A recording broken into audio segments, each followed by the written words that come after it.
Hello नमस्कार, मैं हूं अनुभव तिवारी एडवोकेट और आज एक बार पुनः मैं आपके सामने उपस्थित हुआ हूं एक इंटरेस्टिंग इम्पॉर्टेंट ब्रीफ जानकारी लेकर। जी हाँ, आज हम बात करेंगे कि आप अपनी ज़मीन को कमर्शियल कैसे करवा सकते हैं। लेकिन अभी तक अगर आपने हमारे चैनल को नहीं सब्सक्राइब किया है तो सब्सक्राइब भी कर लीजिए, बेल आइकन प्रेस कर लीजिए, इससे आने वाली वीडियोज़ की नोटिफिकेशन आपको मिल सके।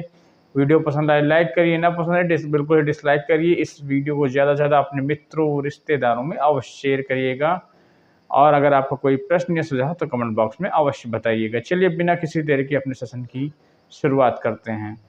तो जैसा आप लोग जानते हैं कि कृषक से आकृषक यानी जो भी आपकी भूमि कृषि कार्य में यूज हो रही है उसको आप आकृषक यानी कॉमर्शियल कैसे बनवा सकते हैं, इसी पे हमारा सारा वीडियो है। अंत तक देखिएगा और ऐसी ही जानकारी मैं आपको देता रहूँगा। मैं आपको फौजदारी, दीवानी और राजस्व के मैटर में विधिवत वीडियो बनाता हूँ। लगभग मेरी वीडियो हर दूसरे या तीसरे दिन अपडेट हो जाती हैं। तो आप अगर अभी तक आप मेरे चैनल को नहीं सब्सक्राइब किया तो सब्सक्राइब भी करते रहिए और बेल आइकन प्रेस कर लीजिए, इससे आने वाली वीडियो की नोटिफिकेशन आपको मिलती रहे। इसी पर हमारी वीडियो है कि कॉमर्शियल हम अपनी ज़मीन को कैसे करवाएं।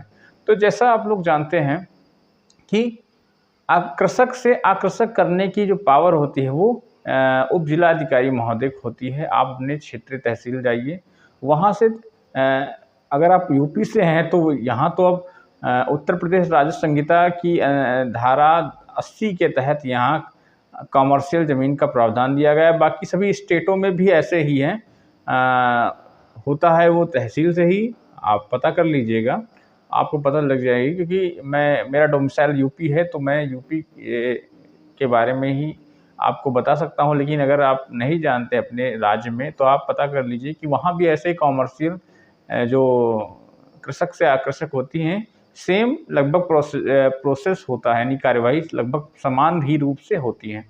तो देखिए, सबसे पहले आप जाइए, अगर यूपी से हैं तो धारा 80 का आप ऑनलाइन करा दीजिए। आप किसी भी CSC जाइए, यानी जन सेवा केंद्र जाइए, वहाँ पे धारा 80 का ऑनलाइन कराइए।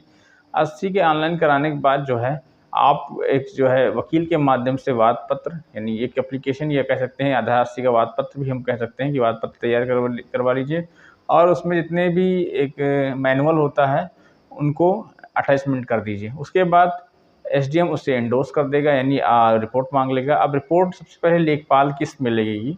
उसके बाद जब लेखपाल की लिख देगी तो फॉरवर्ड कर दिया जाएगा RI यानी रेवेन्यू इंस्पेक्टर, जिसे हम लोग कानून को कहते हैं, उसको फॉरवर्ड कर दी जाएगी। ठीक है, और जब रेवेन्यू इंस्पेक्टर जो है अपने जो है रिपोर्ट दे देगा तो उसके बाद ये तहसीलदार महोदय के यहाँ जाएगी और वहाँ भी उसी रिपोर्ट को फॉरवर्ड कर दिया जाएगा और मतलब जो है उसको SDO यानी उप जिलाधिकारी महोदय के कोर्ट पर भेज दिया जाएगा। क्योंकि आदेश वहीं से होना है इसलिए रिपोर्ट सबकी लग गई, यानी रेवेन्यू टीम जितनी होती है, राजस्व की टीम होती है, उन्होंने रिपोर्ट लगा दी और उप जिलाधिकारी महोदय के कोर्ट पर जमा कर दी। अब उप जिलाधिकारी महोदय तीनों रिपोर्टों का समीक्षा करेंगे। समीक्षा करके उनको लगता है कि हाँ ठीक है, कृषक से आकृषक होना इनके लिए ठीक है या योग्य हैं, तो वो तुरंत ही आदेश टाइप करवाते हैं। आदेश जो है टाइप करवा के साइन करते हैं। साइन करने के बाद जो है वो प्रोसेस होता है ऑनलाइन का, वो जाते हैं अपने सिस्टम पर और उसे ऑनलाइन ऑर्डर अपलोड कर देते हैं।